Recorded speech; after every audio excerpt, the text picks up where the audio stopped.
Cuando mi tierra estaba en peligro, de ronderito me presenté.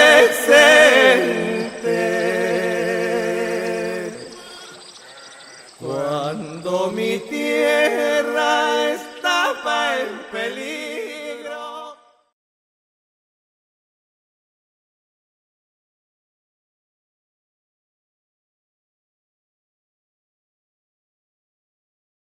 La ciudad se acerca a un estudio de las dinámicas y estrategias de la comunidad campesina de Núñez ante la expansión urbana de Huancayo.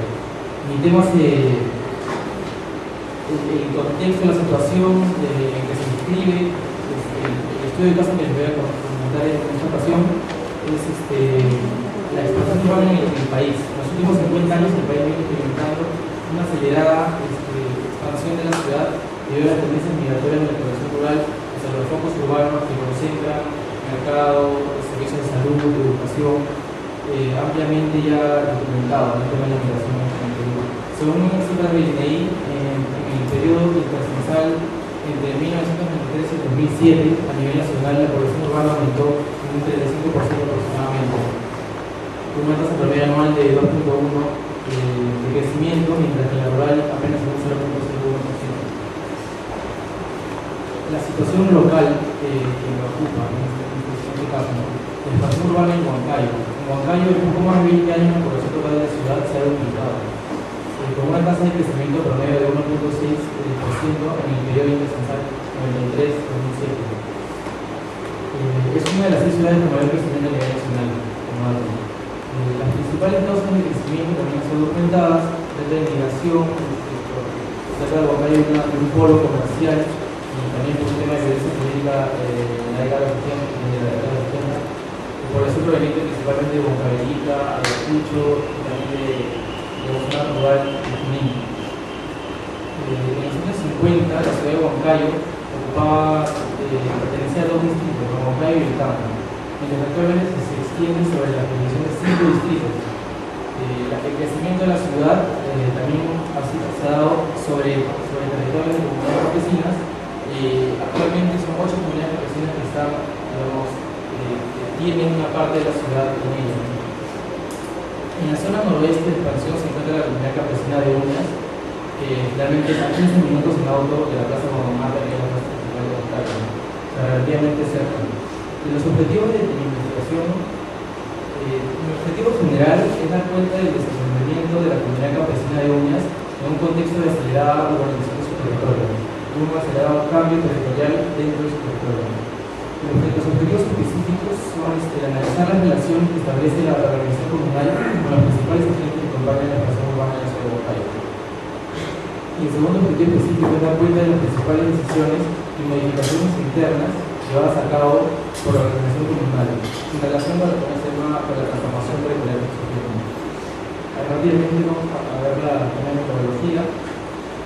Esta investigación busca recabar la visión de los actores, sus estrategias y su capacidad de agencia dentro de las transformaciones mayores, en este caso la organización de su territorio. Consideramos las decisiones y estrategias de los actores sociales, puntos de reflexión y situaciones de ellos mismos, como un elemento central en el proceso de cambio social. Las aproximaciones metodológicas, nosotros, yo he estado haciendo entrevistas, básicamente semi-estructuradas con dirigentes comunales, de la actual dirigencia y la anterior, también con comuneros, no comuneros, básicamente son los dirigentes comunales y el sujeto. Después, otra cosa interesante es la fuente primaria de la comunidad campesina. He estado analizando actas de comunidad para ver, y estatutos, para ver, digamos, los temas que se discutían en las asambleas comunales, en las principales decisiones. Entonces, esa es la fuente primaria, los escritos, los registros de la comunidad. Bueno, ahora pasamos al estudio de casos de la comunidad campesina de Uñas. Quiero presentar, que tengan una idea de cómo es. Está ubicada en el distrito de Huancayo, provincia de Huancayo, región Junín. Tiene más de 1000 hectáreas de territorio que va desde los 1300 metros hasta los 1800. La gran mayor parte del territorio, el 3%, sobrepasa los 2000 metros sobre el nivel del mar. El área cultivable es en la zona baja, representa solamente el 18%. del territorio, ¿no? En la actualidad hay 65 miembros, 65 familias comuneras. El origen de la comunidad de Uñas es básicamente comunidad de hacienda, que está constituida por ex colonos de hacienda que recibieron tierras del Estado y también compraron, ¿no? Fue oficialmente reconocida por la Comunidad en 1977. Se trata de una comunidad bastante activa en temas productivos, tiene agricultura en zonas, en las tierras comunales, tiene una granja comunal de 300 cabezas de ovinos y tiene madera que reforesta, que han reforestado 260 hectáreas de pino y proyecto que venden también. Cosa de éxito ha construido bastante infraestructura, riego, caminos, la escuela, el colegio, la edificación, capilla, una serie de infraestructuras del centro poblado que ha desarrollado la comunidad. La zona noreste, en cambio, ha tenido mayor actitud de expansión. No ha habido invasiones, sino que hay proyectos de urbanización enfocados en sectores medios de la ciudad. Dicen que esta zona norte, en donde se sitúa la demanda por predios urbanizables que se forma sostenida, comenzando por aquellos más cercanos a la avenida Carmen Venezuela, que es la avenida que va hacia el norte y abre el camino para la urbanización. Hay una dinamización del mercado enorme, los precios aumentan desde los 90 que costaba 22 euros por metro cuadrado, ahora está a 75 por lo menos, dependiendo de tan expuesta la avenida. Aquí tenemos un mapa, un plano donde podemos ver en rojo la ciudad de Huancayo, los límites de la ciudad, y en la zona noreste, justamente, la parte verde son los límites de la comunidad campesina de Uñas, y podemos ver cómo sigue, digamos, en un valle y al mismo tiempo es la avenida que empieza a urbanizar y se une con el centro poblado de Uñas. Acá podemos ver cómo el peso de la población no comunera en Uñas, ¿no?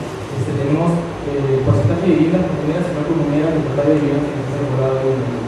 En el 93 teníamos que aproximadamente el 40% de viviendas comuneras, mientras que en el 2010 tenemos menos del 20% de viviendas comuneras. Se ve el peso demográfico de la población no comunera dentro del territorio. Además de eso, se están dando grandes proyectos de infraestructura, como decía, hecho propio, por ejemplo, que está construyendo 100 viviendas para sectores medios de la ciudad que se pueden extender hasta 3 pisos. Entonces, es un área que prácticamente es del mismo tamaño del centro poblado de Uñas, está al frente, que va a causar de un momento a otro un impacto en las dinámicas de la comunidad.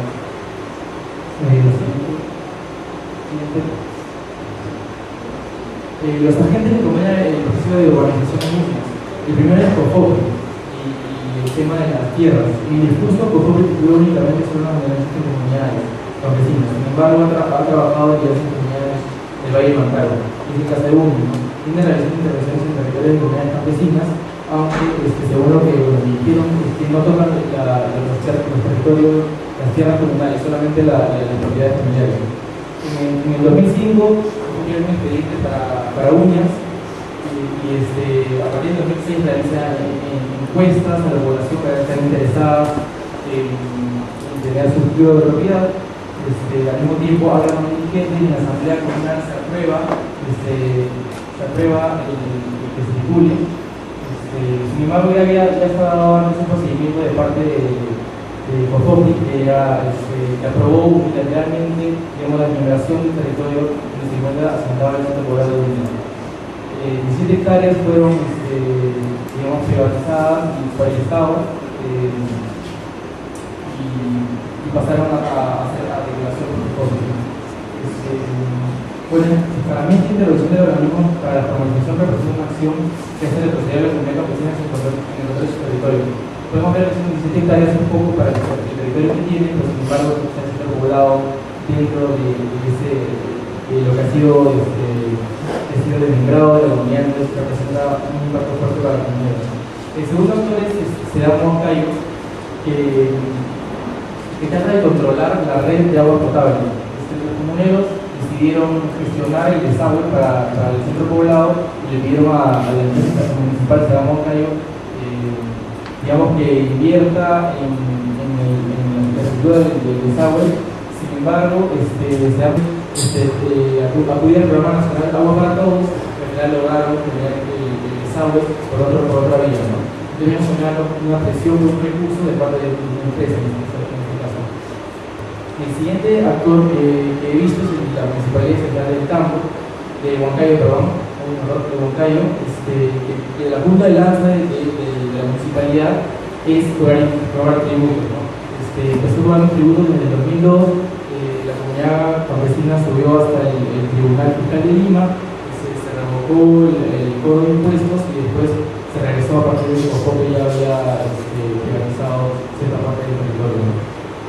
El otro actor que tal vez es uno que a veces es interno, no es externo, sino justamente la población no comunera, que es una mayoría demográfica en la zona. Hay una definición del rol de la comunidad campesina. Muchas veces comunidad que la población dice cosas como la comunidad campesina van a desaparecer, que también hay la comunidad en el ámbito urbano. Hay un interés de parte de ellos por recibir los beneficios de las actividades productivas de la comunidad. Hay presión también por el control de recursos comunales y administración de las juntas de agua potable y de desagüe. Hay demandas por inversión de infraestructura urbana a la comunidad campesina también. La comunidad campesina, es lo que yo veo, no puede satisfacer las demandas de llegar a un gran contingente poblacional que además crece. Entonces, su rol en los actos públicos como que se ve un poco sobrepasado. Las estrategias de la comunidad ante la organización. Primero quiero hablar un poco de la visión de los dirigentes, ¿no? Hay un consenso que ahí va a haber un cambio irreversible en la situación de la comunidad. Hay una gran incertidumbre porque además tenemos grandes proyectos de infraestructura que de un momento a otro van a empezar a recibir grandes proyectos de población. Hay un temor por la pérdida de terrenos comunales e infraestructura, que tal vez significa una acumulación de trabajo de generaciones de comuneros, una sensación de desamparo frente al Estado, que es una posible amenaza para sus tierras, los antiguos hacendados, la Municipalidad de Huancayo, empresas de servicios y en menor medida la población local, que lo ve como más controlable. La tercera gran estrategia es la apuesta por las nuevas generaciones. La comunidad campesina crea un comité de educación y destina el 15% de sus ingresos a becas para los jóvenes comuneros. Una forma, digamos, como me comentaba, de enganchar a los jóvenes, complementarlos con la comunidad campesina y que representen el futuro de los líderes de la comunidad. Entonces hay niños que están en el colegio privado de Huancayo, en las universidades, estudiando, digamos, becados por la comunidad campesina.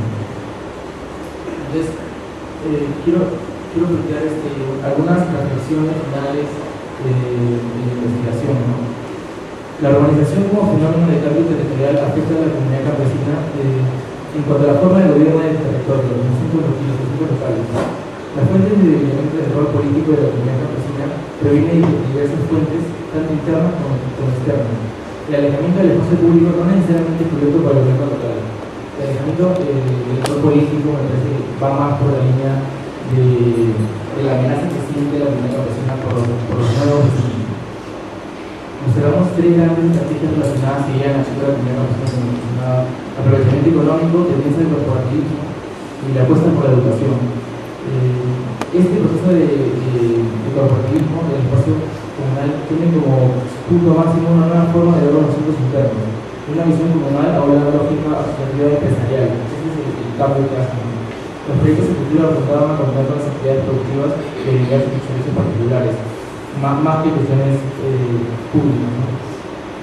Observamos que la comunidad campesina, a pesar de haber sido analizada como una entidad estática y netamente rural, tiene la capacidad de mutar y adecuarse a un entorno de urbanización. A su vez, observamos que su desenvolvimiento responde a una característica que el enfoque de la nueva ruralidad desarrolla en forma interesante, que se trata de la diversificación de actividades productivas, especialmente en el diálogo con la ciudad. Una de las explicaciones que yo puedo ver en esto es el nivel educativo de los dirigentes de la comunidad, que también en parte es elevado por la cercanía de los ciudadanos. Las características del proceso de urbanización que se están dando en líneas pueden tener elementos que se repiten en diferentes escenarios regionales y locales. Sin embargo, resulta difícil establecer una generalización en cuanto a las estrategias que ha llevado a cabo la comunidad estudiada. A nivel de los procesos regionales de urbanización pueden haber cosas parecidas, pero a nivel de la estrategia de esta comunidad en particular me parece que es difícil de generalizar. en especial una comunidad que estamos en el caso de Cochas, en donde todos los nuevos vecinos que llegan, por ejemplo, son obligados a ser miembros de la comunidad campesina, en esta fecha que ellos se plantean. Esta ponencia se inserta en una discusión que ya se ha dado, digamos, en el tema de los cambios políticos en los ámbitos rurales, ¿no? Definitivamente ya se ha discutido sobre la democratización de la sociedad y, bueno, ha habido en estos últimos años una búsqueda por una revitalización de los gobiernos locales. Dentro de esto, pues, se da en el 2002 una búsqueda por retomar el proceso de centralización, y como marco de este proceso se da la Ley Orgánica de Municipalidades, donde por primera vez se menciona el tema del desarrollo rural y además donde por primera vez se estipula el tema o digamos, el rol de los municipios de centro poblado, antes conocidos como distritos menores o municipalidades delegadas. Según la ley, los municipalidades de centro poblado, los municipios de centro poblado, son instancias de concentración de servicios de los gobiernos locales, los cuales se encargan de establecer sus funciones territoriales, sus atribuciones administrativas, económicas y el presupuesto temario. Es decir, estas instituciones no son consideradas como órganos de gobierno y dependen directamente de las funciones que van a ser delegadas por la municipalidad provincial y la municipalidad distrital.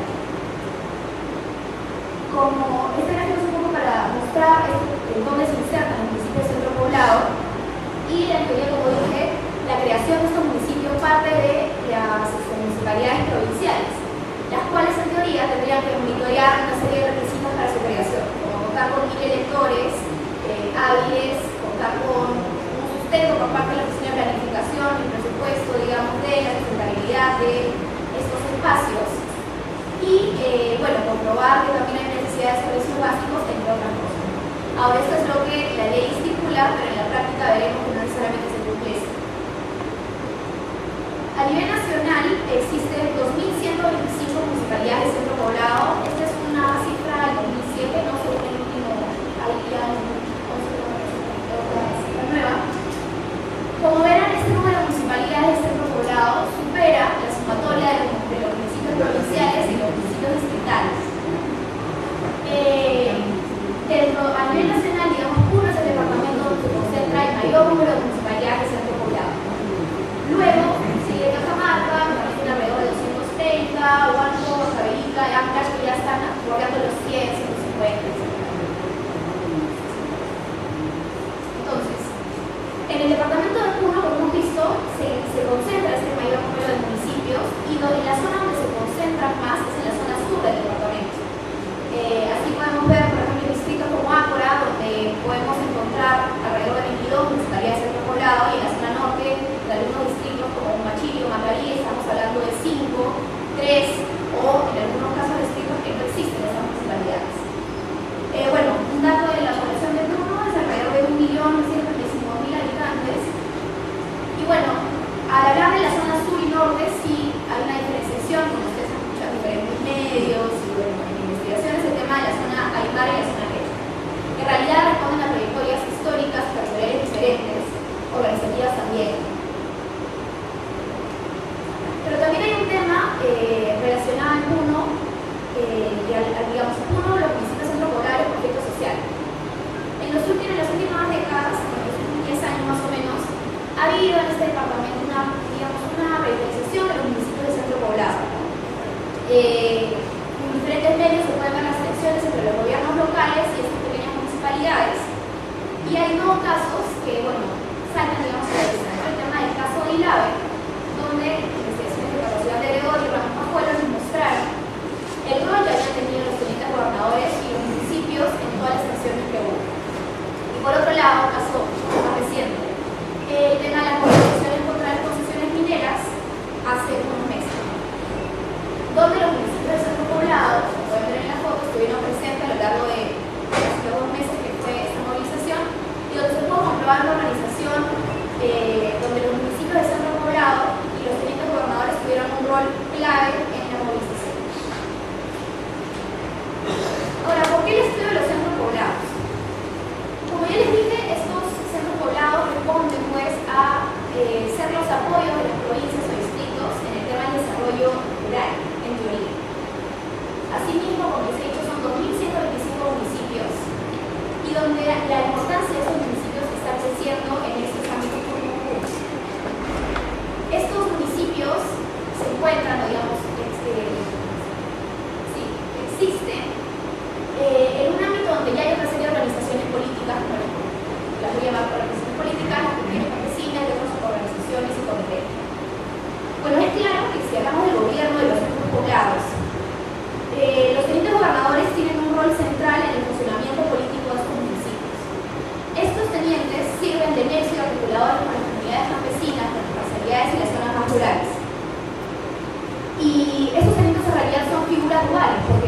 no son representantes del Estado como se estipula legalmente, sino que responden más a una autoridad comunal.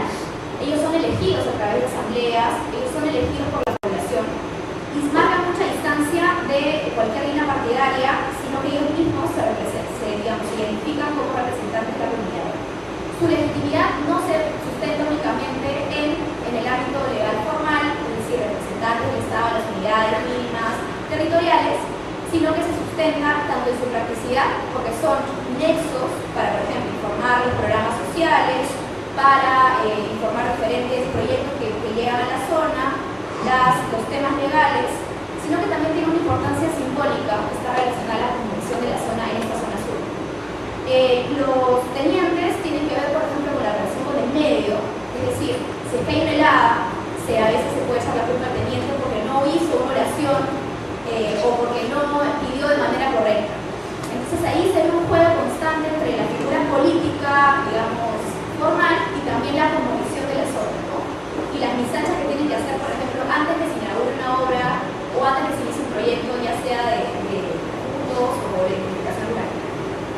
Y esta importancia es reconocida justamente por los alcaldes del centro poblado, los cuales en las comunidades campesinas saben que el rol primordial es de los tenientes.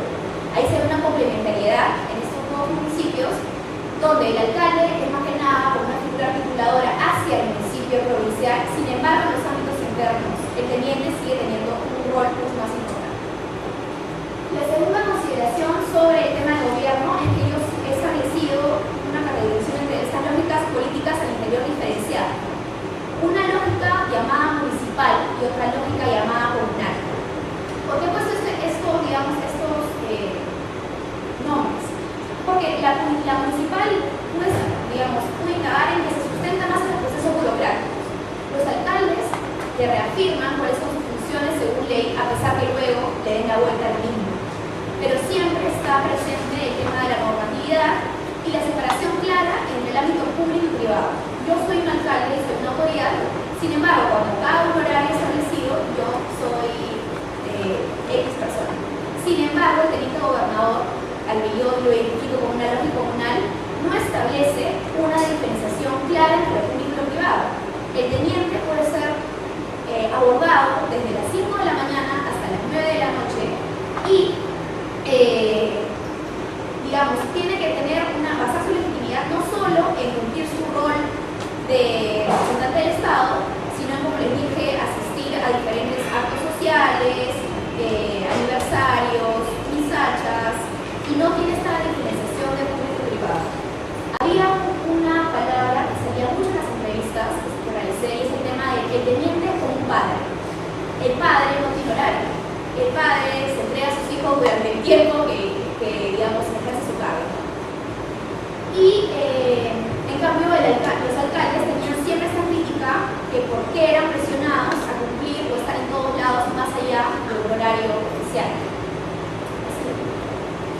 Por otro lado, por el tema del gobierno, yo he visto que si bien hay una debilidad institucional en términos de gestión, es decir, hemos leído en diferentes lados que los municipios poblados no deben existir, porque de alguna manera u otra desmiembra más o podría desmembrar más aún el presupuesto, no tiene ninguna eficacia, no están contribuyendo a la gestión municipal.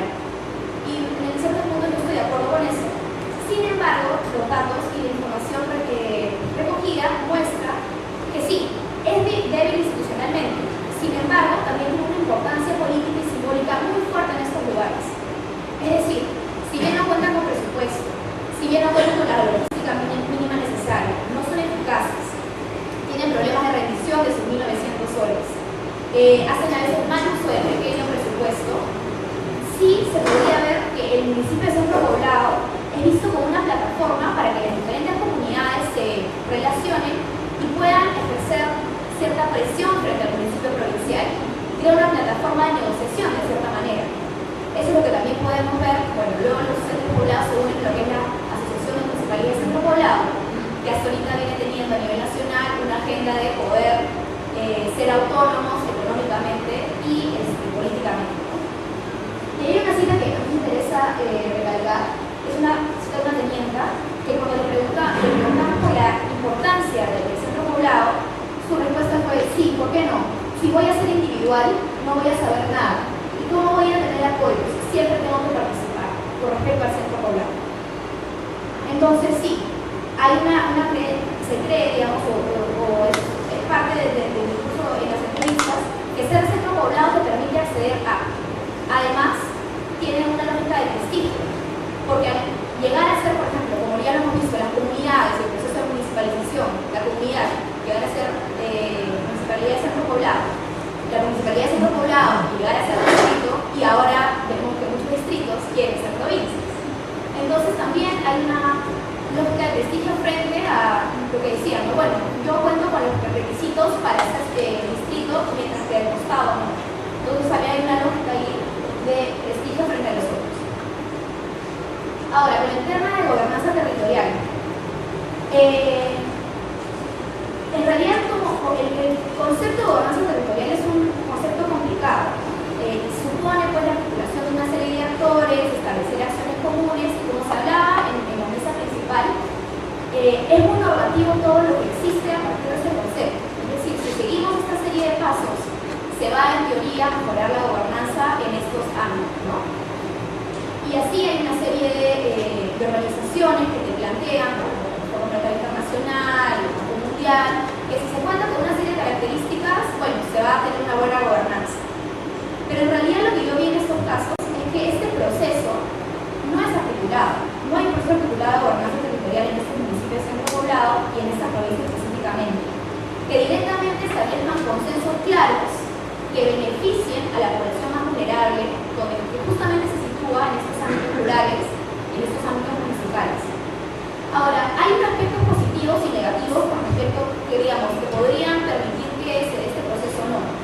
Si bien hay un rol de los tenientes gobernadores que podría servir para la articulación, si bien en este caso específico el circuito, hay la voluntad política de la provincia para establecer instrumentos de gestión territorial, o hay un mecanismo formal de participación que todos sabemos, presupuesto participativo, comité de vigilancia, CCL, estos no logran verdaderamente calar en la población, y en el tema de la voluntad política y de instrumentos de gestión aún queda el tema de la gobernanza territorial o de los instrumentos de gestión territorial muy a la discrecionalidad de la autoridad. Es decir, si es un instrumento de gestión ahora, puede ser que la siguiente gestión no lo considere. Entonces, eso puede ser un aspecto positivo y negativo a la vez. Como aspectos negativos, yo he podido identificar, o debilidades, diría yo, la importancia centrada en lo rural, en lo urbano. La idea de muchos de los funcionarios que tienen el poder de decisión, como son los jefes de planeamiento, planificación y presupuesto, jefes de administración, etcétera, de lo urbano.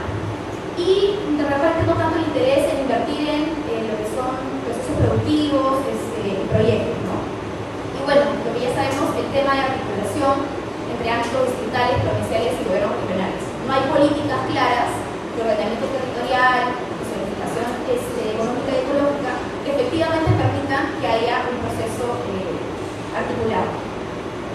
Sobre las reflexiones finales, el municipio del centro poblado ha sido, digamos, es percibido como un mecanismo para ser parte del sistema formal, exigir de alguna manera lograr reconocimiento y exigir que las acciones de los gobiernos estatales o provinciales sean realmente efectivas. Son vistos como desde lo que he podido observar, como una demanda por también la cercanía y atención del Estado. La municipalidad de centro poblado en esta zona ratifica la tendencia de trayectorias político-territoriales individuales. Es decir, se busca subir en escala política, logrando llegar a ser distritos. De los 49 municipalidades de centro poblado de Chucuito, he tenido oportunidad de asistir a alguna de las reuniones, digamos que el 98 o 99.9% está buscando ser distrito. Otra reflexión sobre la importancia del análisis micropolítico, es decir, estudiar esas pequeñas unidades políticas, los centros poblados, que no han sido muy abordados, para identificar justamente los reacomodos entre estas lógicas institucionales, burocráticas, formales y la política local.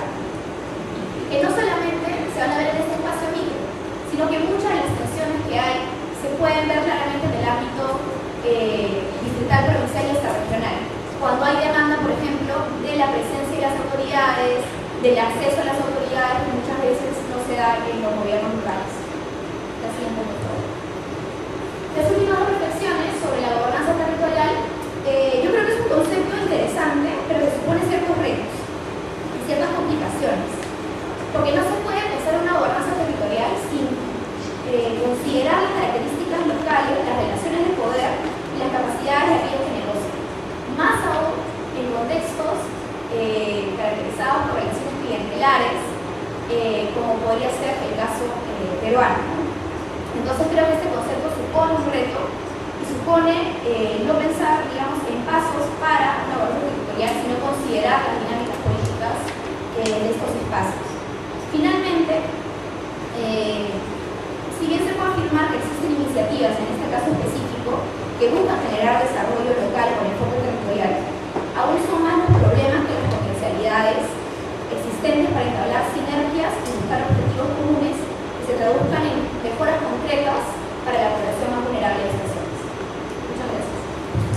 Quisiera comenzar señalando que también es un placer estar aquí en Piura y hablando de comunidades y del espacio territorial piurano y en particular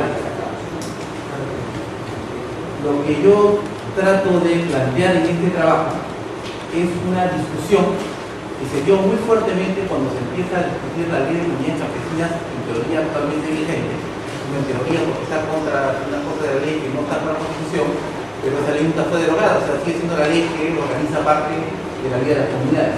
Y en ese debate parlamentario, una cosa que se discutió fuertemente fue el carácter territorial o no de la comunidad. Y uno de los temas que se discutía es que la comunidad no puede tener un territorio porque solo los estados y los países tienen territorio, por lo tanto, la comunidad solo puede tener propiedad. Sin embargo, a la letra de la ley persiste esta ambigüedad. Las comunidades tienen una propiedad, ¿no?, pero al mismo tiempo controlan el territorio. A pesar de todos los mismos debates y los acalorados debates en contra de este concepto. Entonces, al final, hay una especie de ambigüedad. Esta ambigüedad tiene la ventaja de que coincide, por decirlo de una manera, con lo que las propias comunidades perciben en su territorio, ¿no?, y lo ven como bastante más que una propiedad, ¿no? Entonces existe un control comunal territorial, ¿no?, que tiene un montón de características diversas, pero el caso de Catacaos como hay varias, ¿no?, es múltiple, es diverso, es disputado, es cambiante, y por último, yo creo que en Catacaos y en otras es frágil y en muchas cosas indeterminado, porque no sabemos dónde comienza y dónde termina. Y depende de una serie de derechos, una serie de factores que van a mejorar, factores que van a determinar derechos, atribuciones y competencias de lo que puede o no puede hacer una comunidad con el espacio que tiene en propiedad. Entonces, lo que está en juego es hasta dónde es legítimo que los comuneros controlen este espacio en el marco del territorio mayor del país. Así es. Entonces, esta existencia de la propiedad comunal, además, tiene que ver con una especie de contradicción interna entre que el territorio es de la comunidad y de todos, ¿no?, y la propiedad también es de todos, pero el uso concreto del territorio es de algunos, no de todos.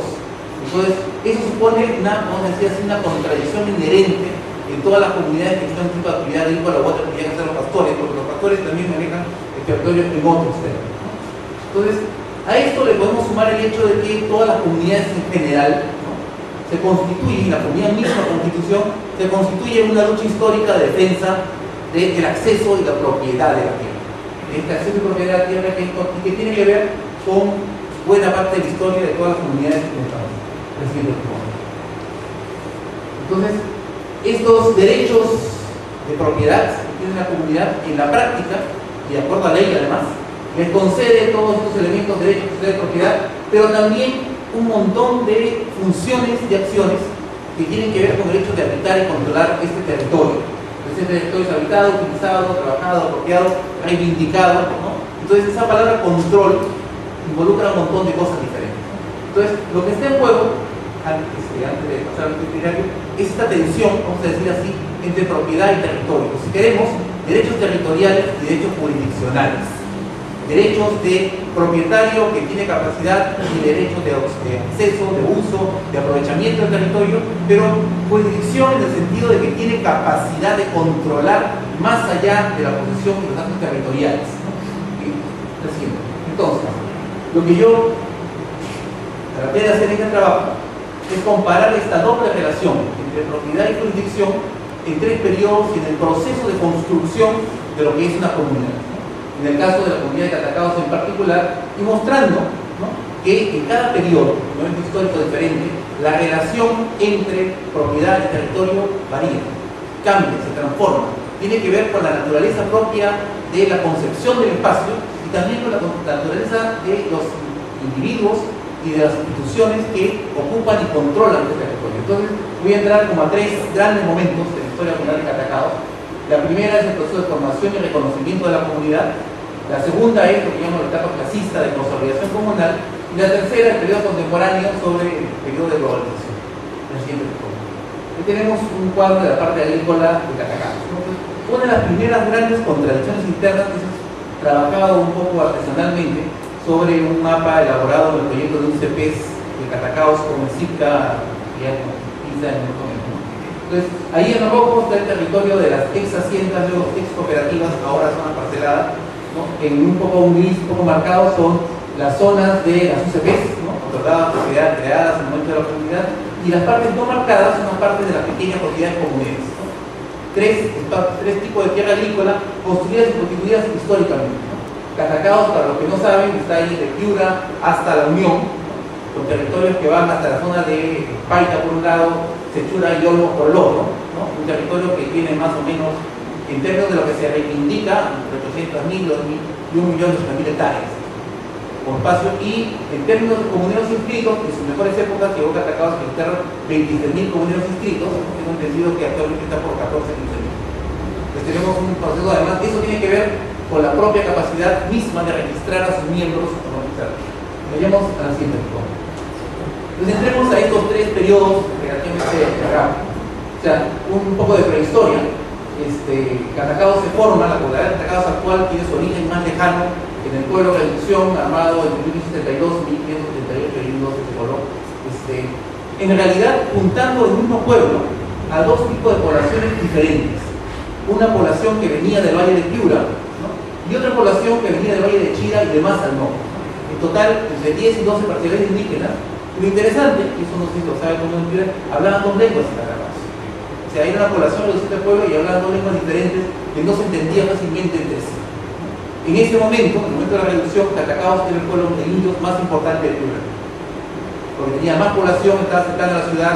De hecho, la ciudad se crea, la última ciudad de Piura se crea aquí, porque estaba más cerca de Catacaos, la mano de obra estaba más armada. Entonces, este pueblo que se arma en el siglo XVI, en el siglo XVIII lo tenemos consolidado con un grupo organizado, estructurado, con un cabildo, con 10 parcialidades, ¿no?, y disputando terrenos con la vecina colectividad de Sechura. En el siglo XIX el poder pasa de las autoridades étnicas, digamos, a autoridades mestizas y a hacendados, ¿no? Entonces, y además el uso de la tierra se transforma de forma más de subsistencia hacia un uso orientado al mercado, cultivos comerciales, principalmente variedades de algodón país, y luego algodón temporado, ¿no? Entonces, desde fin del siglo XIX se empieza a construir, vamos a decir así, esta lucha de los pequeños productores por consolidar y reconstruir un territorio que en el camino se va, vamos a decir así, a reinventar. La siguiente forma. Este es un pequeño esquema de qué es lo que teníamos los Catacaos antes de que sea comunidad. Entonces tenemos pequeños grupos de comuneros enfrentados en espacios locales con espacios de hacienda, y tenía como referente mayor el pueblo de Catacaos, ¿no? Pero todo era un tema de pleitos locales, ¿no? O sea, había el espacio local no estaba articulado como una unidad. No había nada que se llame comunidad de Catacaos. O sea, el espacio de representación de los indígenas, de los no indígenas, era por un lado el municipio, y por otro lado las comunidades regantes, que incluían en su época tanto a indígenas como a mestizos como a hacendados, ¿no? Las comunidades de regantes de fin del siglo XIX, comienzo del siglo XX, incluían a todos, no solamente a los indígenas. La siguiente, por favor. Entonces, esta historia de construcción de espacio comunal es básicamente como un mecanismo de defensa al proceso de expansión de las haciendas, ¿no? Digamos que, y también al proceso de confrontación con los vecinos, ¿no? Yo diría que la comunidad de Catacaos se construye en 2 frentes, ¿no? Primero, en la lucha contra la irrigadora de los Mendoza, es decir, la zona cercana a Catacaos y la zona cercana a la arena, ¿no? Y por otro lado, en los pleitos territoriales con la comunidad de Sechura.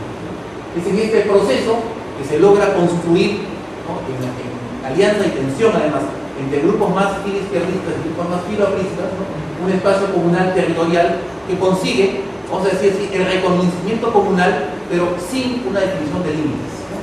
La comunidad como figura jurídica que reivindica un territorio mucho más grande, ¿no? Construido a partir de una relectura de un documento reencontrado en los archivos, ¿no? Que definía, por supuesto, límites coloniales entre Sechura, Colán, Catacaos y Olmos. Entonces, la siguiente, por favor. Entonces, en este primer proceso, lo que se logra es consolidar un espacio en el cual persisten los problemas entre comuneros y haciendas, ¿no? Porque esos problemas no desaparecen, ¿no? Pero ahora tenemos, vamos a decir así, un círculo que engloba a todos estos en una unidad, ¿no? Y que enfrenta a esa unidad como colectivo a otra unidad semejante que es la comunidad Sechura, que se reconoce en unos cuantos años antes. La siguiente, por favor. Entonces, bajo este proceso de construcción de la comunidad empieza a fortalecerse y el mecanismo de fortalecimiento es la toma de tierras. O sea, empezamos a ocupar, ¿no? Sistemáticamente en varias oportunidades las tierras de las haciendas, ¿no?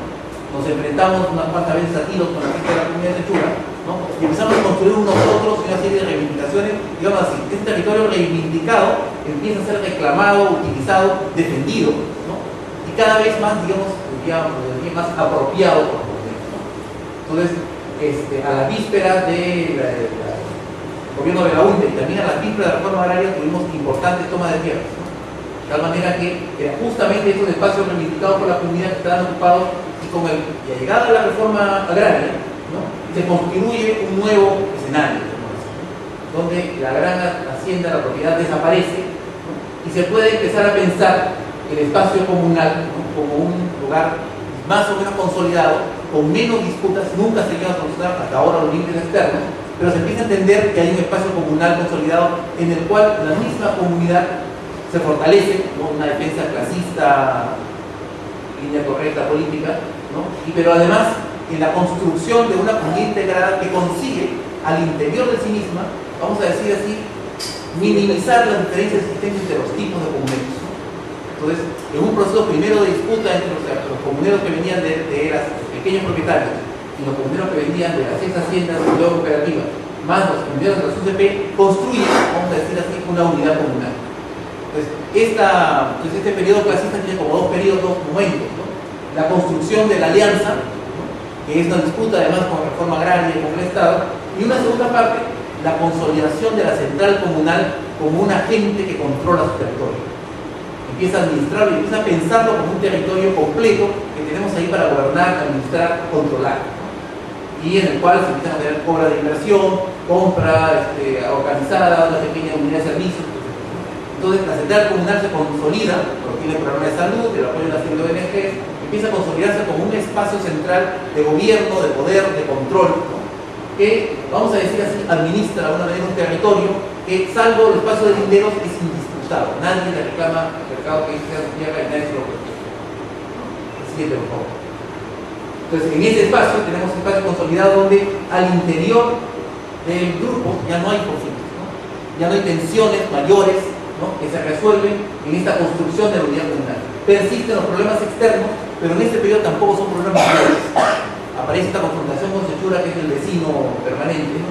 Y siempre en disputa en los espacios lejanos del desierto, pero esta comunidad que empieza a controlar el valle, la zona de los CPs, piensa que hay que empezar a tener proyectos para manejar el desierto, etc., ¿no? Que se piensa como un espacio territorial más amplio que la zona agrícola. Empieza a pensar que tiene una serie de dimensiones y en ese momento además interviene incluso con éxito en la política nacional agraria y en los precios del algodón, etc. Entonces es una comunidad que controla su territorio y se proyecta hacia un territorio regional. La siguiente, por favor. Entonces, todo esto que parece tan maravilloso, ¿no? Llega a su fin, hasta el fin de los 80, comienza de los 90, cuando a partir de la crisis económica de estos factores, la comunidad de Catacaos entra primero en bancarrota económica, endeudada, con una serie de gastos, fracaso con las empresas manejadas por la comunidad. Esto viene de la mano con además una crisis política que resquebraja la alianza entre los tipos de comuneros, entre los ex cooperativistas, los CPs y los pequeños comuneros tradicionales, y de pronto a partir de los 90 empiezan a multiplicarse las listas electorales, ¿no? Antes de esto, no lo mencioné, las elecciones de Catacaos era más o menos una especie de ritual, ¿no? O sea, la gente hacía un proceso electoral, como ha explicado bien Bruno Reyes, en el cual había siempre dos listas, todo el mundo sabía quién iba a ganar. Entonces eso era nada más una especie de juego de fuerzas en los cuales el resultado era previsible. A partir de los 90, este resultado no será más previsible. Y empezará a disputarse el control comunal entre las diferencias al interior de la comunidad. En este contexto empieza a desarrollarse un nuevo vínculo con el espacio territorial, ¿no? En lo cual tienen como tres importantes ejes diferenciados que van a marcar de manera distinta las dinámicas que existían, ¿no? La primera son las disputas por la titulación, a partir de los fenómenos de autoponencia, ¿no? La exigencia primero del PET, del PRD2, de Odecopopi, por titular la tierra comunal como sea. O sea, no importa si en pequeñas parcelas, tierra comunal conjunta. El segundo, la predominancia y el crecimiento de los espacios urbanos y la consolidación de los municipios. Y lo tercero, el proceso de revalorización del espacio despoblado. Son tres dinámicas paralelas de signos diferentes, ¿no? Que van a tener también efectos diferenciados en lo que es la organización y la construcción de la comunidad. La siguiente forma. Entonces, en este espacio, vamos a dar un poco pequeña letra, hay un el primer gran tema es el tema de la titulación. O sea, al comienzo del programa del PET, Catacaos era uno de los primeros lugares del programa piloto para titulación individual. Entonces, en un contexto de crisis, buena parte de los ex cooperativistas ya parcelados pensaron que esa es una buena alternativa. Entonces, esa discusión en un momento gana muchísimos adeptos, más del 80% de los primeros estaban de acuerdo con titular. Titulemos. El gran debate es cuál es el lugar de la comunidad en este nuevo espacio titulado. ¿Cuál va a ser el lugar de los espacios de desierto? Que están siempre en peligro, digamos, de ser ocupados por los vecinos, pero también por otros que pretenden que esos espacios sean tierras seriasas y no tierra comunal. La tierra seriasa del Estado es diferente de tierra comunal aprovechada por la comunidad. Entonces, ese debate, ¿no?, se coloca, digamos, pone en su momento más crítico a la comunidad cuando algunos comuneros piensan si titulamos de repente desaparece. En los movimientos internos hubo también movimientos, vamos a decir, de reflujo. Se titula, pero no se recogen los títulos, por lo tanto no queda claro si están titulados o no, porque además no termina el proceso, etc. Entonces, la comunidad se mantiene, termina defendiendo la posición en la cual la comunidad otorga, o sea, es algo así como un intermediario en el proceso de titulación que nunca termina de ser definido hasta dónde va a llegar. Si va a ser titulación individual frente al Estado o solo titulación frente a la comunidad, ¿no? Lo segundo es un poco más complejo, es el proceso de crecimiento de los espacios municipales, ¿no? No es que antes no hubiera municipios, ¿no? Siempre hubo, no es poblado. O sea, Catacaos se construye y en el siglo XIX era percibido como un espacio en el cual había como tres grandes líneas de caseríos ubicadas en los altos, ¿no? Y los caseríos eran parte de la sustancia de la comunidad. El espacio urbano, ¿no?, pequeño, localizado, era parte de la comunidad. Pero de pronto este espacio urbano se municipaliza y los municipios tienen presupuesto y los municipios pueden organizar procesos de concertación y planificación en los cuales la comunidad está muchas veces ausente. Entonces los municipios recortan el territorio comunal. Entonces, si en los 80 la comunidad era un agente político más importante que sus municipios, en los 90 la figura se invierte. Los espacios municipales son más importantes como controladores del territorio que la propia comunidad. El tercer tipo de movimiento es esta revalorización, vamos a decir así, el retorno al desierto. El desierto, donde hay una serie de proyectos de problemas de límites, es también visto como una posibilidad de varios sentidos, ¿no? Por tierra que podemos alquilar a operadores privados, por tierra por la que podemos reivindicar y conseguir servidumbre, por tierra que podemos aprovechar como espacio de refugio ecológico, pero en este espacio entonces la comunidad tiene la necesidad de aliarse con los vecinos, ¿no? Entonces este no es un tema que compete solo a Catacaos, sino que compete al conjunto de comunidades del bosque, ¿no? En eso hay como una especie de doble estrategia, digamos. Por un lado, las demandas por titulación, y por otro lado, las demandas de asociatividad. Como hemos visto, ninguna de las dos completamente lograda. En todos los casos, lo que está en juego es el proceso de titulación y el reconocimiento de la propiedad comunal o la que fuera. La siguiente, por favor. Entonces, ¿qué es lo que tenemos ahora, ¿no? El espacio donde cual la distancia aparece, los conflictos se mantienen, pero ahora los municipios son un agente importante, y si ven la línea de la frontera comunal es puesto menos nítida que las líneas de las fronteras de los distritos, que son espacios mucho más importantes. La siguiente, por favor.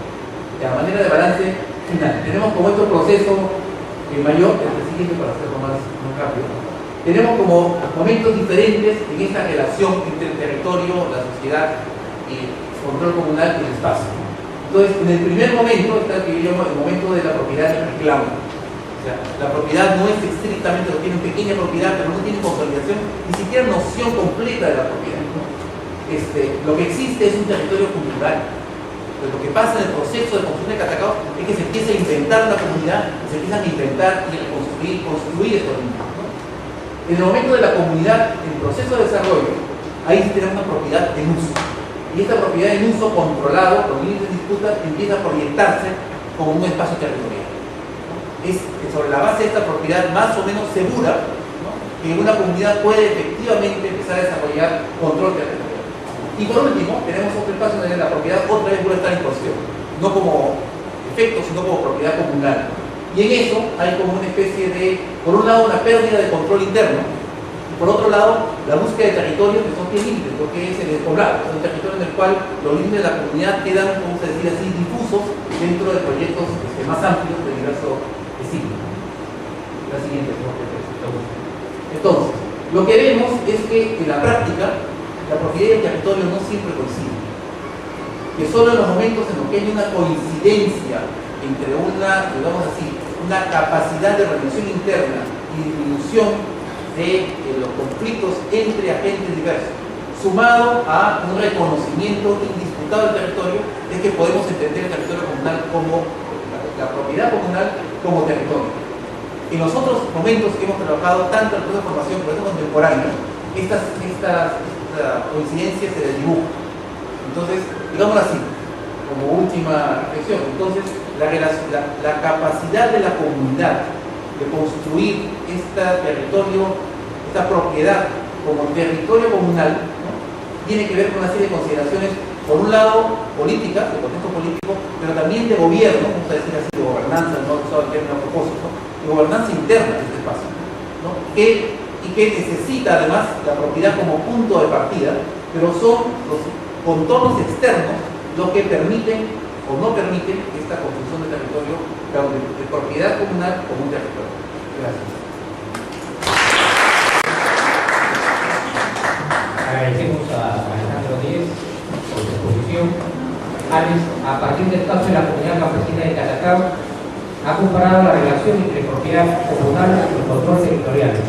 Ahora daremos paso a los comentarios.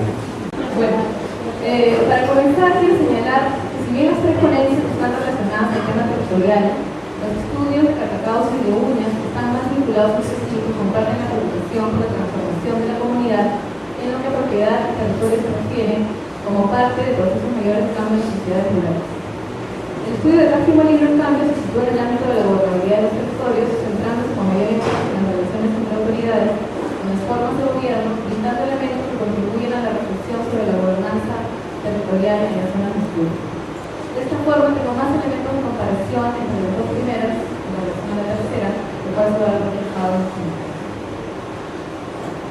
Lo que voy a hacer es destacar los puntos que me han parecido centrales de las tres ponencias y luego tratar de ver cómo se cruzan las tres en estos temas y encontrando similitudes y diferencias en cada caso. Las ponencias de Catacaos y de Uñas ponen en evidencia un elemento que es hasta la fecha en materia de grandes discusiones en los estudios sobre comunidades campesinas. Me refiero a la diferencia entre tierra y territorio. Cuando hablamos de tierra y las comunidades estamos hablando del recurso natural y ello nos remite a la idea de propiedad. Cuando hablamos de territorio comunal, en cambio, estamos hablando de una relación más bien política y no tanto de una relación de propiedad. Ahora, ¿qué es lo que encontramos en las comunidades campesinas? Como sabemos, quienes poseen los derechos de uso y usufructo, y muchas veces también de disposición, que son los tres atributos del derecho formal de propiedad, son las familias de comuneros o la propia comunidad. Hablando en cambio del territorio, sucede muy bien lo contrario. Tal como hemos visto en los casos de Uñas y Catacaos, la comunidad ejerce control sobre el territorio más allá incluso de sus atribuciones legales. La comunidad, en efecto, ejerce derechos sobre una jurisdicción. Otro punto que quiero rescatar es que para comprender las dinámicas territoriales y con ello el control territorial y las relaciones de propiedad, los autores utilizan diferentes caminos. Quiero rescatar dos que me parecen importantes. El primer camino es el de la identificación y análisis de los distintos tipos de actores del territorio, ya sean estos comuneros o autoridades. En el caso de Catacaos, la clasificación que hace Alex está hecha en base a la forma de tenencia de los comuneros. Él los divide en pequeños propietarios, cooperativistas, Junta Comunal de Unidades Comunales de Producción. Cada grupo tiene su propio origen, su propia historia de confrontaciones y pequeños grupos que definirá su identidad, su posición actual en la localidad, sus intereses y posibilidades. Si hablamos de propiedad de la tierra, este análisis además ayudará a comprender los derechos que cada uno tiene. Este mismo ejercicio es realizado por Patricia en su estudio sobre las formas de gobierno de los municipios del centro poblado. Para ello, el estudio se encarga de hacer un recorrido por los distintos tipos de autoridades locales presentes en el territorio del estudio, para luego hacer un excelente análisis de las autoridades más importantes, esto es, el teniente gobernador y el alcalde de la municipalidad del centro poblado. Conocer, por ejemplo, que el teniente suele ser un líder comunal de edad, con necesaria trayectoria de conocimientos familiares, pero sin gozar necesariamente de una educación superior o una buena educación. Por otro lado, el alcalde del centro poblado, más bien, es un hombre joven, en que se valoran los grados de movilidad y los grados niveles de instrucción. Ello contribuye a comprender la importancia de cada una de la localidad, el tipo de gobierno y de funciones que ejercen sus instituciones, sus relaciones y conflictos con otros actores, etc. De esta forma, identificar y estudiar las características de las autoridades locales para comprender la dinámica del territorio es central, pues son las responsables no solo de proveer servicios, sino también de establecer diálogo y articulaciones entre los sectores públicos y privados. El segundo camino es el de la consideración de la historia y de los cambios en los contextos sociopolíticos en los que se encuentran inmersas las sociedades rurales, siempre pensando en comprender cabalmente la complejidad del territorio estudiantil. Muy ligado a ello está la idea de la variabilidad del control territorial de la que nos hablaba antes. Si Alex nos presenta esta variabilidad a través de un recorrido por 3 etapas de la historia comunal de Catacaos, el estudio de Manuel lo expresa en la redefinición de la comunidad con la adaptación de sus estrategias organizativas y productivas. De hecho, la investigación de Manuel da cuenta de un caso sorprendente de readecuación de una comunidad campesina frente a la expansión urbana y el proceso de titulación individual. Salvando las diferencias, al mostrar esta variabilidad, ambas ponencias ponen de manifiesto un elemento central en la concepción de la institución comunal, que es su capacidad para reinventarse, lo cual implica dejar atrás esta idea de la comunidad como un ente estable. Uno de los factores que permite que la comunidad se reinvente, como lo han mostrado los casos de Catacaos y Uñas, puede atribuirse precisamente a que tampoco son estáticos los acuerdos normativos que existen al interior de esta comunidad y que rigen su organización. Los derechos, tanto formales como reales, como por ejemplo los derechos de propiedad, son consensos entre las personas acerca de cómo se debe gozar, tener o distribuir los recursos. Y por tanto, cambian, evolucionan en respuesta a cambios del entorno social. De otro lado, las comunidades campesinas operan mayoritariamente en la autorregulación. Con esto me refiero a que la legislación formal que les compete o les ofrece autonomía suficiente para regular los asuntos internos, o simplemente no es aplicable o útil para su finalidad, por lo cual los comuneros la descartan rápidamente. Otros factores estarían más en el orden de la importancia para los comuneros del rol de la institución comunal en sus propias estrategias familiares de vida y en su identidad, de forma tal que es mejor orientar la comunidad a dejarla morir. Vayamos ahora a los casos concretos de Catacaos y Uñas para observar cómo es que se viven estos procesos de adaptación.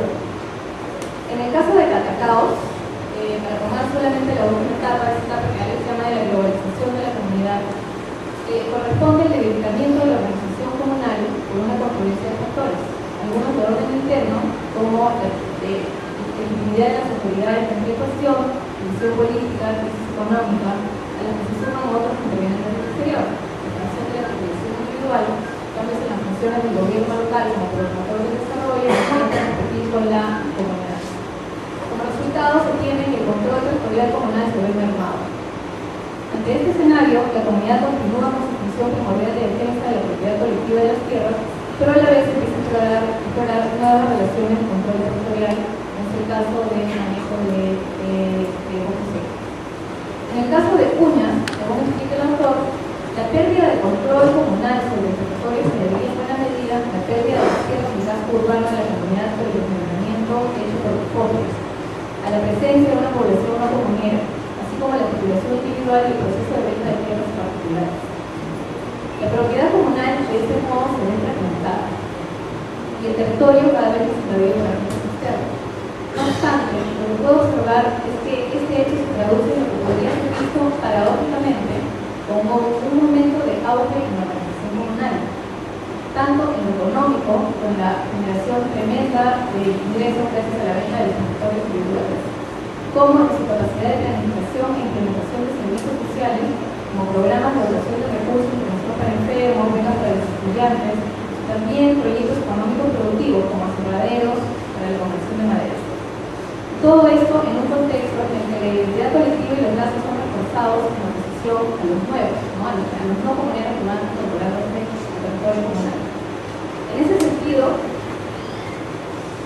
una interpretación alterna a la presentada en el estudio que señala que el escenario es de pérdida de control territorial y del fin de las funciones de la comunidad es más bien que existe un proceso de redefinición del territorio comunal, en donde se da un afianzamiento de la organización comunal como entidad de representación de la población comunera que mantiene un importante nivel de control sobre sus territorios. Un ejemplo bonito e interesante que ha sido recogido por Manuel sobre este control que mantiene la organización comunal sobre el territorio es que los nuevos pobladores exigen a la comunidad que atienda sus demandas sociales, aun cuando la propiedad de los terrenos sobre los que están asentados ya no es de la comunidad. La propiedad de esos terrenos, cuando los copios de miembros institucionalmente, pertenece a la municipalidad provincial, ¿no? Entonces, en el imaginario colectivo, la comunidad continúa siendo la autoridad territorial. Pero como nos ha mostrado Manuel, la comunidad ha tenido la habilidad de proponer la creación de una junta vecinal que represente a aquellos que no pueden atender que tienen sus demandas, ¿no? Una estrategia menos viable, sin embargo, es la de la empresa comunal, porque la figura legal de una comunidad puede poseer o crear una empresa comunal, pero no puede convertirse en una empresa comunal. La ley no permite que las tierras de la propiedad comunal pasen a una empresa bajo ninguna circunstancia. Más aún, entrar en quiebra la empresa comunal, las tierras de la comunidad nunca se verían afectadas. Justamente eso sucede porque las leyes aún son, en cierta medida, proteccionistas de las tierras comunitarias. En ese sentido, la estrategia de volverse una empresa comunal no es la más feliz si estamos pensando en que eso va a mejorar la protección, la seguridad de la tierra de la comunidad. Bueno, para cerrar estos casos, quiero destacar la idea de que la pérdida de algunas tierras no implica la pérdida de otros atributos importantes de la comunidad sobre el territorio, más allá de que sí puede existir un complejo proceso de redefinición del territorio comunal, entendido este como espacio de relaciones sociales, de memoria colectiva, de reproducción social y cultural. En ambos casos encontramos entonces que no siempre es propiedad del territorio, como ha señalado Alex Consiglio. Un tema que subyace a estos dos casos es el de la presencia o ausencia de la instancia de gobierno municipal y su relación con la comunidad y el territorio. En el caso de Catacaos, la instancia comunal logra tener supremacía frente a la autoridad comunal. En el caso de Uñas, más bien lo que se ve es la ausencia total de la municipalidad que solo aparece para cobrar impuestos y una supremacía de la autoridad comunal. Sin embargo, cuando se quiere negociar a niveles provinciales u otras cosas, la comunidad campesina no es un interlocutor. Sobre este mismo tema, quisiera hacer algunos comentarios sobre el estudio de Patricia.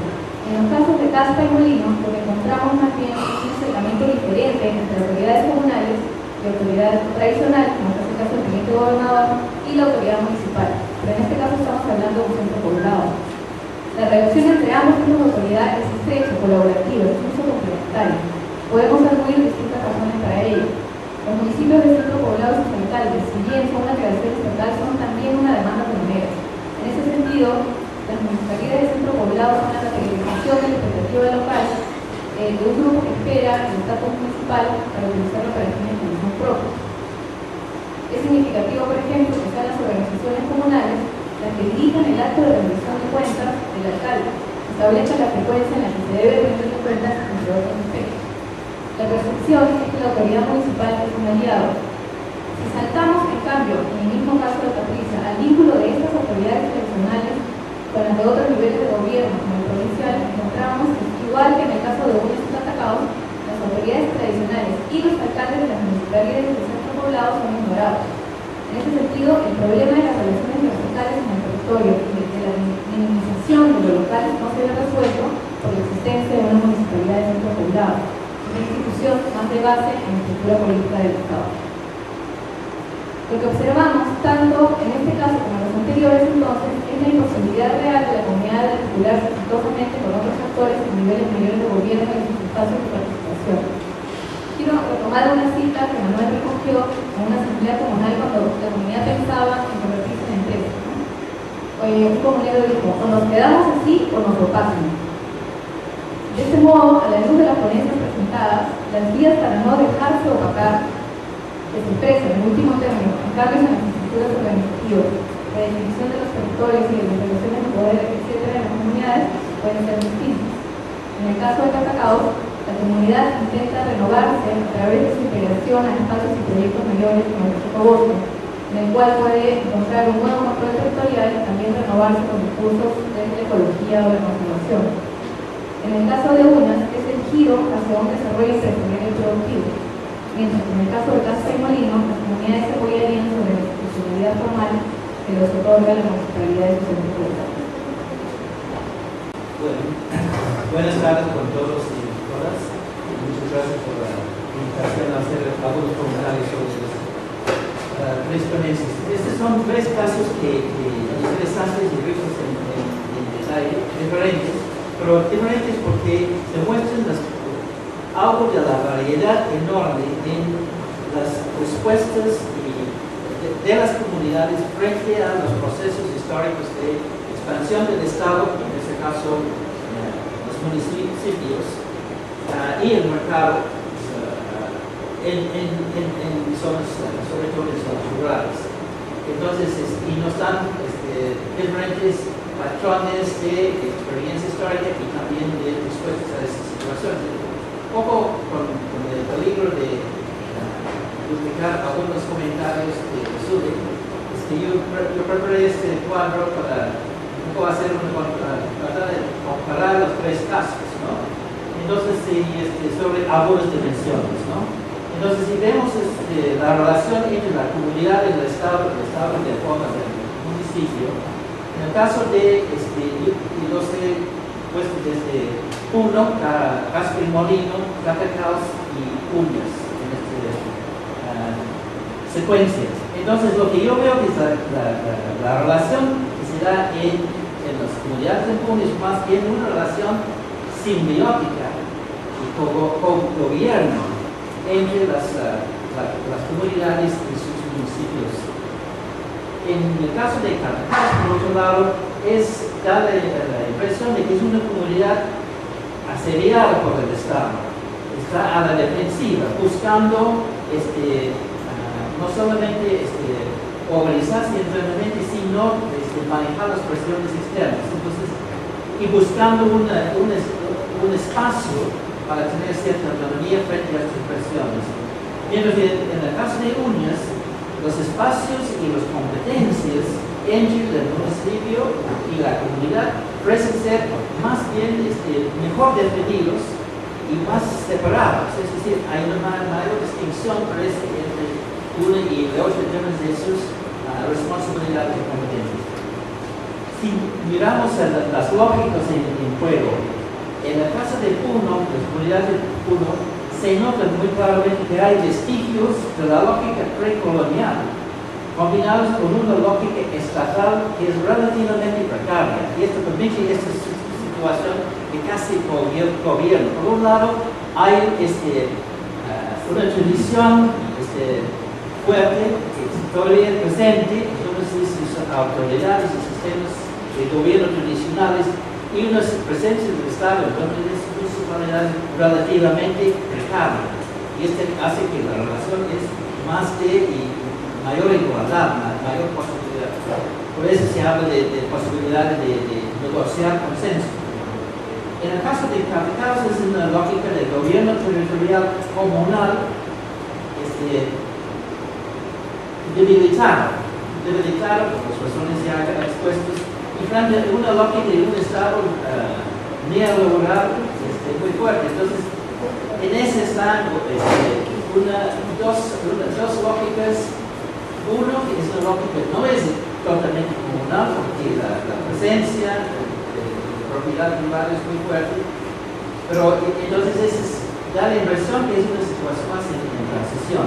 Mientras que en la Casa de Uñas es una lógica empresarial comunal frente a una lógica también del Estado neoliberal. No solo por imaginar que en el proceso, el periodo anterior en el caso de Catacaos, había una mejor respuesta, una más consistente de la comunidad frente al contexto que enfrentaba la situación actualmente.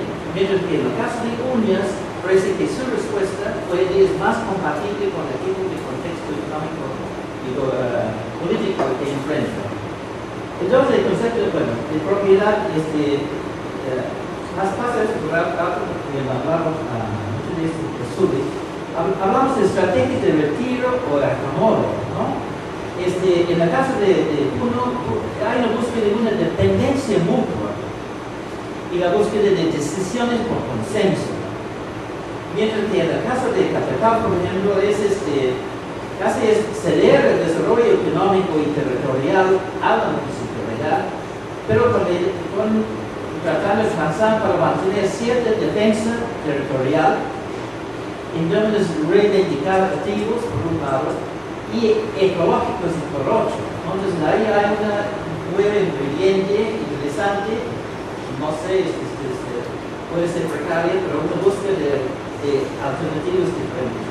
Y en el caso de Uñas, lo que la comunidad ha hecho es ceder al gobierno sobre las tierras privatizadas y organizadas, pero para consolidar el desarrollo empresarial de los bienes colectivos. Si hablamos de los procesos, porque la otra cosa es que esos casos también reflejan, hoy en día la palabra inclusión es muy de moda con el nuevo gobierno, también reflejan procesos de búsqueda de inclusión en la sociedad mayor, ¿no? Entonces, en el caso de uno, me parece que es un proceso de negociado y buscando mantener y defender una identidad. En el caso de Catacaos, más en flujo, búsqueda de una identidad quizás renovada, pero todavía no definida. Quizás ambientalista, quizás no está claro. Mientras que en el caso de Uñas es un acomodo, un modelo dominante con una redefinición de su identidad. Finalmente, entonces, ¿qué tipo de modelos emergentes que estamos viendo aquí? Entonces hay una especie de coexistencia precaria en el caso de Puno. Entonces en Catacaos yo veo, una especie de desintegración y absorción de la comunidad, pero también hay una contratendencia de buscar acomodo y redefinición. Pienso que es interesante el caso de Uñas, que es una especie de modelo tipo humano, ¿no? Es un capitalismo con bienestar. Es decir, hay capitalismo en el sentido de una serie de actividades empresariales que generan ingresos, combinado con un estado de bienestar en términos de becas para los jóvenes, una especie de pensión, seguro médico para los ancianos, puestos de trabajo para los potenciales gerentes o trabajadores. Entonces, es un modelo de inclusión, algo similar a lo que está intentando a nivel nacional. Ahora, algunos comentarios específicos, muy breves sobre cada uno de ellos, ¿no? Yo pienso, por ejemplo, empezando con el caso de Puno, a diferencia de los otros dos casos, en Puno los tenientes por gobernadores parecen ser una versión, digamos, occidentalizada de los Ilacatas, que desempeñan funciones algo análogas a las comunidades aymaraes en Bolivia. Por eso se deriven de una normatividad, no se deriven de una normatividad del Estado, como en el caso de los otros dos casos, sino que tiene sus reglamentos definidos por las leyes de comunidades campesinas, sino de una institucionalidad tradicional o originaria, reflejado en el sistema de cargos, que parece participar con una gobernanza dual en las comunidades. Entonces, esto nos invita a la reflexión de que sería interesante hacer un estudio comparativo con comunidades campesinas en Bolivia, donde la reivindicación de la identidad indígena y los cargos tradicionales es mucho más fuerte. ¿Hasta qué punto hay diferencias en la actitud entre los dos países? Mientras que en Bolivia, en los últimos años ha habido una tendencia a reemplazar los sindicatos agrarios con los AIUS, sistema de AIUS y marcas, en el Perú la tendencia parece ser al revés, con el desplazamiento de las autoridades tradicionales por las comunidades campesinas y los municipios. Sin embargo, uno se pregunta si, con la reivindicación de la identidad indígena que empieza a aparecer en el Perú, si se seguirá el camino en algunas zonas de Bolivia. Por ejemplo, en zonas como el Altiplano, zonas de Cusco o de Huancavelica. Es decir, este es el proceso de debilitamiento gradual y constante de las autoridades y sistemas tradicionales va a revertirse en algunas zonas. Es una pregunta para estudiar en el futuro. Y en cuanto a la gobernanza territorial, la autora visualiza la construcción de consensos entre las visiones urbanas y rurales del desarrollo mediante la interacción de los representantes de ambos, es decir, el alcalde, representante de los municipios, y el gobernador, los tenientes gobernadores. Sin embargo, esto implica un diálogo intercultural y la búsqueda de la inclusión con identidad, procesos de difícil cumplimiento, sobre todo a la luz del debate sobre la ley de derecho a la consulta previa. Entonces, creo que la viabilidad de este modelo en uno tiene mucho que ver con la viabilidad de procesos de derecho de consulta previa. Muchos problemas en común. Unos comentarios sobre el caso de Catacaos. Yo creo que es me parece interesante, por ejemplo, el concepto de jurisdicción, como la capacidad de ejercer control y decidir justicia sobre el espacio dado, como una manera de caracterizar esta gobernanza territorial tan compleja en términos de competencias, propiedad, territorio, todo eso. Yo creo que hay que buscar otros tipos. Realmente abajo mejor esta complejidad. También destaca la importancia del rol en diferentes épocas, que se han visto en otros casos también, del escenario externo, los conflictos, por ejemplo, con la comunidad de Sechura, y el escenario interno, ¿no? Es decir, la situación individual, la consolidación de los municipios, la compatibilización de la propiedad individual.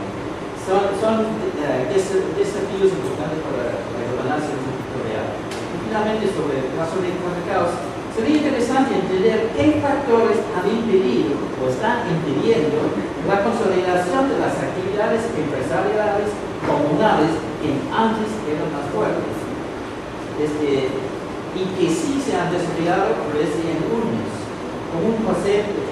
Ese es un posible éxito para el desarrollo de la comunidad. ¿Por qué no está funcionando en Catacaos? Y sí. Finalmente, sobre el caso de uñas, dado que en la mayoría de las experiencias, las empresas comunales, las actividades empresariales comunales en general en el Perú no han sido exitosas. Sería interesante entender mejor por qué en el caso de uñas ha habido una aparente éxito. Yo creo que no se nos sabe con claridad en el caso que lo está descrito, pero creo que es una pregunta interesante y importante. También sería interesante saber más sobre los excesivos dirigentes comunales y sus cualidades gerenciales. ¿Hay alguna influencia, por ejemplo, evangélicos? ¿Por qué en esta comunidad hay un espíritu, una práctica empresarial y no se encuentran muchos otros? Y adoptar funciones nuevas, funciones distintas, pero otras comunidades se construyen y se definen mucho en función del territorio y la memoria colectiva relativa a la defensa de la tierra, la lucha por el territorio, y tienen una relación muy fuerte en ese sentido. Yo creo que Catacaos podría ser muy bien comunidades, por ejemplo, que en contextos de presión sobre el territorio por industrias extractivas redefinen sus funciones y asumen una función, por ejemplo, de negociación, ¿no? Pero una negociación en un contexto en donde hay, por ejemplo, nuevos beneficios producto de las rentas extractivas que distribuir y que ordenar dentro de la comunidad, ¿no? O que comienzan a regular el territorio comunal de manera distinta en función de las compensaciones que hay por tierra dentro de la comunidad. Y comunidades que tal vez no tenían un control territorial tan fuerte, en estos contextos pasan a tener una nueva función y digamos que terminan siendo una especie de mediador, en fin, ¿no? Pero en otros casos, pienso en Catacaos, ¿cómo pensar un poco lo que mencionan comuneros en el año, cuando entró el PET, ¿no? En el 99. Entonces, ellos en ese momento decían la comunidad es la madre de las tierras y dudaban mucho de la vinculación comunal. Pero al mismo tiempo que había este imaginario de la comunidad como madre de las tierras, también recordaban los años de gloria de la comunidad y decían que la relación con la comunidad también pasaba por asistencia técnica, créditos, programas de salud. Toda esa segunda parte con los años ha desaparecido, ¿no? Entonces, hace unos meses un dirigente de la comunidad le preguntamos ¿qué pasaría si ya no hay propiedad comunal? Y luego en un largo silencio él dijo, creo que desaparecería. Un ratito una orientación. Si las preguntas pudieran ser por favor un poco más cortas para dar oportunidad a los demás, ¿sí? Yo trabajo también en Puno, en la zona norte de Santiago, la cuenca de Alto Matapato. Y me llamó la atención tu interpretación respecto a la relación entre alcaldes y tenientes gobernadores. Contrasta un poco con la sensación que yo tengo que es la relación en la zona donde yo trabajo. Obviamente, en las energías de ambas partes se extenúan o en todo caso acaban concertando a nivel técnico como un denominador. Una cosa que mencionó Martín, este tema de los gerentes comunales, como en ocasiones son obliterados por el exceso de celo de los comuneros.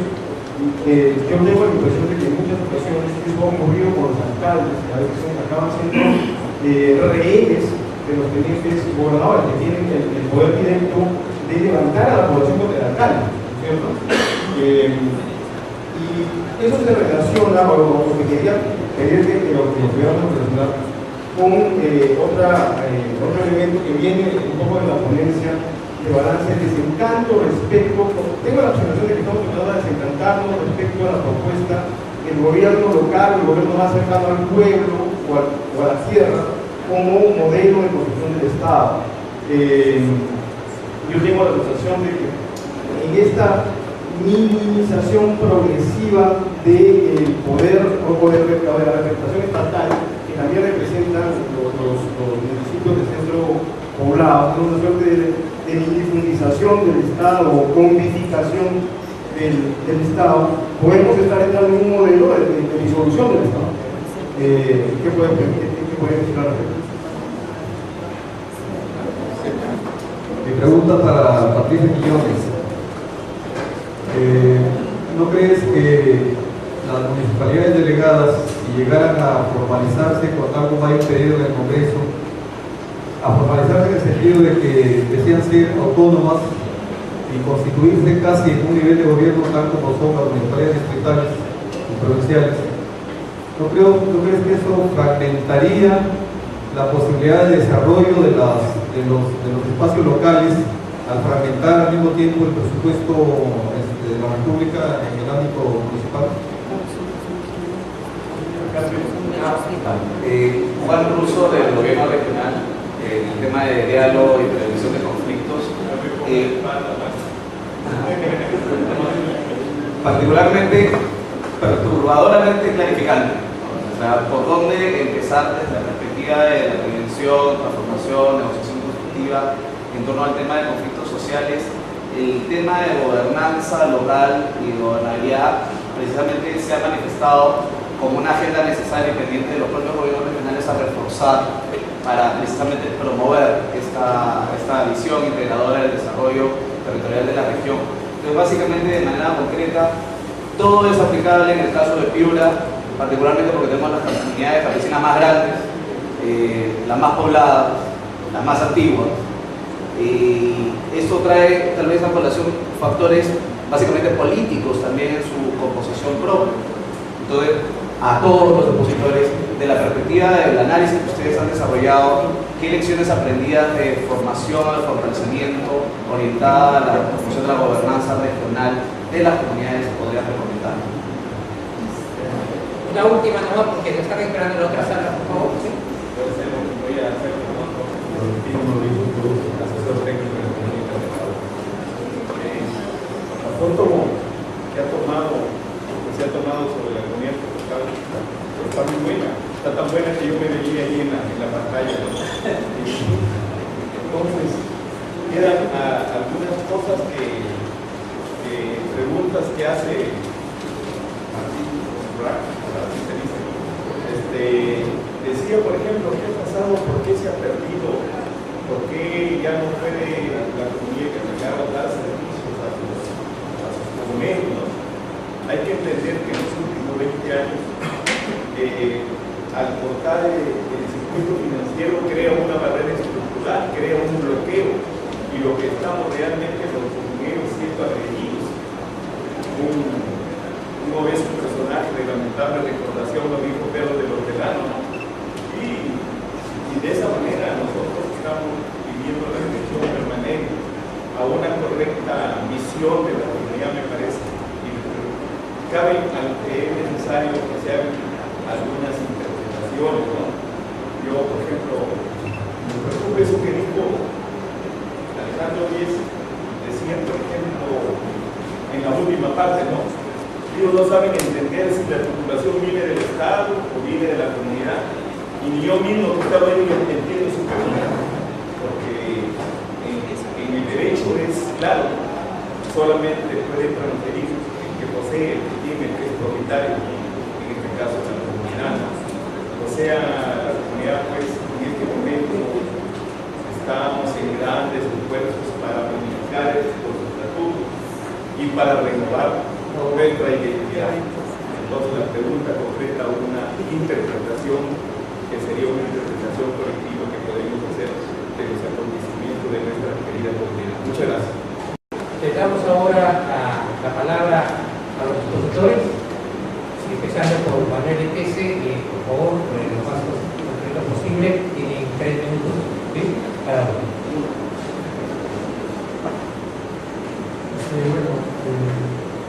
Retomando un poco las varias interrogantes que nos propuesto aquí, también está en mi reflexión. Un poco el tema de pensar de la empresa comunal como opción tomada por este colectivo, en realidad es una experiencia nueva que ellos están planteando, ¿no? Ellos ven este cambio de imagen jurídica, por decirlo así, una forma de proteger sus tierras, proteger su estadio, que tienen miedo que digamos, la división del Estado que maneja el deporte de la tome. Entonces, por un lado, digamos, buscarle un candado a sus bienes que se han ido de una consolidación larga. Por otro lado, una generación educada, una generación menos educada, muy cercana a la ciudad, es una comunidad muy mestiza, cercana a la ciudad, que ven también en los recursos de la comunidad grandes posibilidades, siempre con la identidad, digamos, territorial y asociativa. Es un poco eso, ¿no? Y el tema de la negociación entre diferentes grupos internos, en realidad sí hay mucho debate, el tema de pasar a la empresa comunal se tocó en muchísimas asambleas, los mayores, mucho más recelo a arriesgarse, a cambiar de imagen, ¿no? Pero por ahí hay como una negociación, ¿no? Entre la pensión 65 de Humala, que digamos es algo que los jóvenes aceptan por la idea de ritmo productivo, justamente un poco más asistencialista, por decirlo de alguna manera, pero es una redistribución que digamos es parte de la negociación entre los diferentes grupos de la misma comunidad, los jóvenes, los mayores, con diferentes niveles educativos. Gracias, Manuel. Ahora, Patricia. Sobre la primera pregunta sobre el tema de esta atención que mencionabas. Sí, en realidad yo cuando hablo de la regionalidad es porque lo que yo pude ver es que, por ejemplo, para los ámbitos distritales y provinciales, la figura del alcalde es incluso más demandada por los propios tenientes para el tema de negociación. Ahora, sí hay una tensión interna entre efectivamente, como mencionas, entre los alcaldes y los tenientes, al punto que en el ámbito interno del municipio de Centro Poblado puede haber una serie de medidas que sí, pues hasta podría decirse asfixian al alcalde, ¿no? Entonces sí puedo también hablar de esa tensión y en el documento sí hablo de ello. Con respecto al tema de disolución del Estado que mencionabas, o sea, en esta minimización del Estado, yo no sé si sería el término disolución. Para mí, yo creo que hay una búsqueda por gestionar propiamente debido a este desencanto de los gobiernos locales, pero yo sí creo que hay un reclamo por atención del Estado, de ser parte del Estado. Con respecto al tema de la pregunta de las municipalidades, sí, efectivamente esta fragmentación del presupuesto eliminaría la posibilidad de desarrollo de esas poblaciones.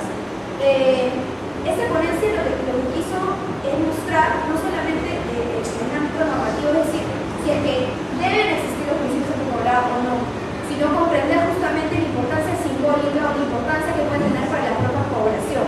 Entonces, si bien desde un punto de vista así, pues no fomentaría esta cotización del presupuesto, que ya la vemos en, por ejemplo, el municipio digital, que cuentan con 2 millones de soles, donde realmente las obras no son nada, igual sigue habiendo esta importancia o búsqueda por las comunidades de estos centros poblados. Entonces es un análisis de ese interés y esa búsqueda de estas pequeñas unidades.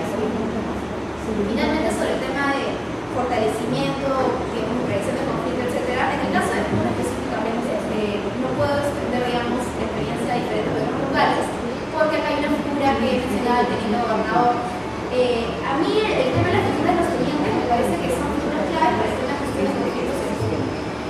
Walter Adubiri justamente capitalizó mucho de su rol político en alianza con esas autoridades. Y creo que estas autoridades no son muy vistas por ámbitos formales, por las mismas oficinas de prevención de conflictos. En el caso de Puno, viéndose más, digamos, hacer la negociación con alcaldes que a veces no tienen representatividad como para gestionar el conflicto, que justamente se vio en estos meses. Entonces, yo creo que ahí sí, como prevención, es identificar las dinámicas políticas, los actores políticos claves, más allá del sentido común del alcalde, esa autoridad. Muchas gracias, Patricia. Ahora, si es, pasamos para la respuesta al comentario. Las comunidades tienen, vamos a decir así, una serie de atributos y ventajas muy interesantes. Y una serie de debilidades que son inherentes a sí mismas. Vamos a decir a su forma histórica construida, vamos a decir, en el último siglo. Entonces, la gran fortaleza de la comunidad es que la comunidad campesina, tal como la conocemos ahora, está hecha, inventada, construida históricamente para defender la tierra.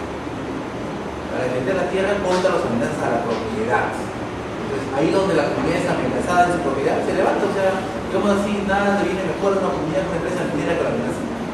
Sobre todo en términos de organización, ¿no? En la medida que pueda ganar. Que pierde, pero digamos que eso revitaliza el momento de la comunidad, y la comunidad hace 15 años tiene una situación en India que es impresionante, en tanto que ahora ese enfrentamiento le da una oportunidad. Pero la comunidad conspira contra sí misma, porque al interior, ¿no?, siempre está esta tensión entre las familias y el colectivo y las facciones. Hay que entender la comunidad conforme, y cuanto más grande es, más facciones, ¿no? Por lo tanto, más intereses diversificados y menos capacidad de construir un consenso. Y ese es uno de los temas importantes del tema de la empresa comunal. Hay que poder acumular. Hay que poder acumular para quién. Para todos. Cuanto más grande es más difícil. Para algunos, pues, la comunidad más chiquita puede funcionar mejor como empresa. Entonces, lo que mi impresión es que actualmente estamos en un espacio en el cual la comunidad está reinventando todas. Nadie sabe hacia dónde se va a reinventar. Lo que queda claro es que el modelo que tenemos no sirve del modelo contemporáneo. O sea, hay una serie de, la comunidad tal como está construida no está apta en el sentido de tener los elementos suficientes para los retos que enfrenta ahora. Necesitamos un nuevo tipo de comunidad. ¿Qué es el nuevo tipo de comunidad? Vayan a saber. Ellos son los que piensan que son varios tipos de comunidad diferentes, en diferentes espacios, dependiendo de las circunstancias y tensiones internas. Una última cosa sobre el caso de Catacao. Catacao, como muchas otras comunidades, es más que solo una comunidad. ¿Ya? Hay que pensar en Catacao como una sociedad.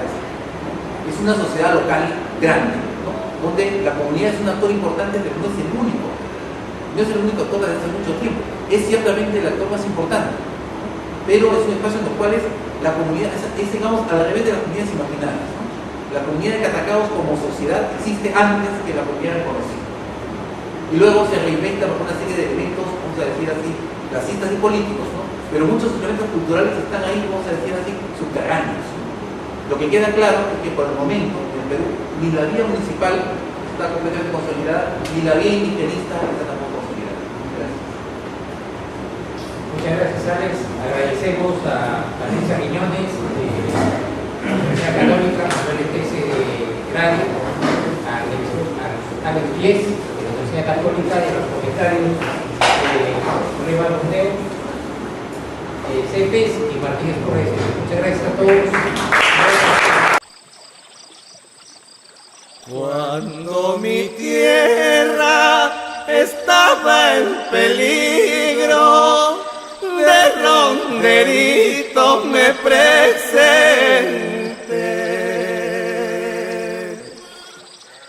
Cuando mi tierra estaba en peligro,